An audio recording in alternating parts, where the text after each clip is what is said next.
Hey guys, I want to take a minute and share with you a leadership thought that I've had over the last couple of weeks. I was thinking about people that have come to a church called home and experienced life change and what the common denominator is in all of those stories.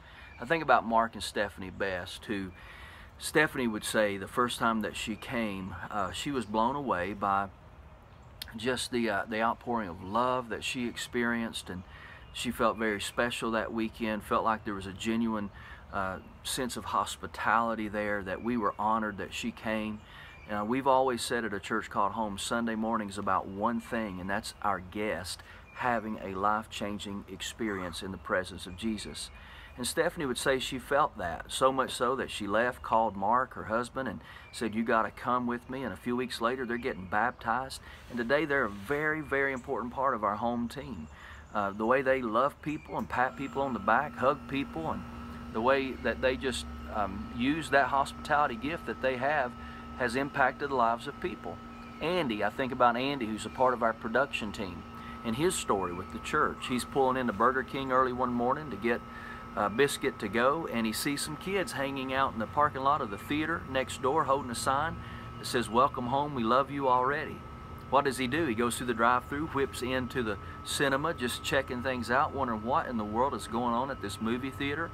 Sits through an entire service in the parking lot watching people come and go. Then he slips into a service, realizing that obviously there's this church meeting there, and he checks on his connection card, "I received Christ." Today he's a part of our production team. I mean, he's meeting at 6:30 in the morning with the production team at the McDonald's by the theater, and then he's rolling in, helping set up, and he's become a very important part of our home team production team. And in all of the stories, that's just two stories, but in all of the stories, there's one common denominator. And here's what that common denominator is. It is love. It is hospitality. It is a genuine display of godly love for people. And so none of them said, "Man, dude, you're such a preacher. You know, your preaching just sold me," or "the worship just sold me," or the lighting, man, the lighting, the seats are just so incredible. The cup holders, you know, in the movie theater seats, that just sold me. Even though every single thing is important, and I cannot stress that enough, from the highway to the hallway, from the parking lot to the platform, excellence everywhere is vital. It's super important. But the one thing that overshadows everything is a genuine love for people. So in all of the hustle and bustle of setting up, tearing down, and being portable on one campus, now getting ready to stretch ourselves across two campuses across town, two different ends of town, in all of the busyness, let's never forget to love one another. In times when things are going great, and times when things are a little stretched and stressful and something's not working right, love always works. Let's never forget to love one another, love every person that walks through the door. We never know what somebody's going through. And so we've said this for the last, I don't know, guess about a year now. We have said that there should never be more love in a club on Saturday night than there is at a church on Sunday morning. So leading into Easter, there's a couple of things I want us to think about. Number one, the Saturday before Easter, or actually 2 Saturdays before Easter. That's March 19th.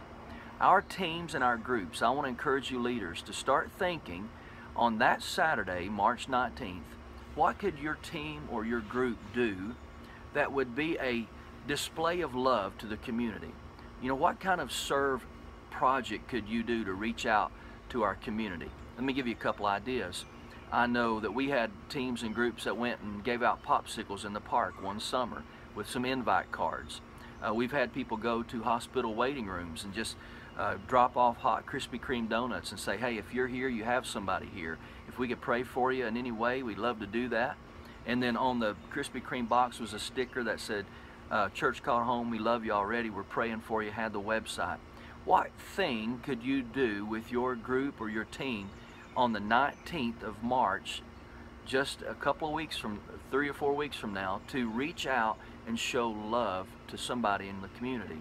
Remember, love works.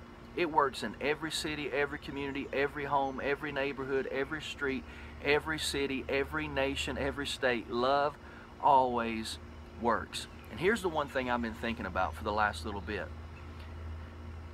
Instead of thinking, how do we get bigger? What if we started thinking, how do we get better? How do we get better at doing what we do in our small groups and in our ministry teams? That's a great question for you leaders. What can you do to get better in doing what you do as a ministry team and as a small group? And what can we do to get better at just loving people who walk through the door, loving people on our group and in our groups and on our teams? And what can we do to love people better in our community? Man, I believe this Easter is going to be historic. So as we get closer to that, let's remember, love works. Let's try to come up with some creative ways with our groups and teams to love our community. And then let's remember, bigger's not the goal. Better is always the goal. And if we get better, bigger will come. God bless you guys. Thank you for what you all do at A Church Called Home.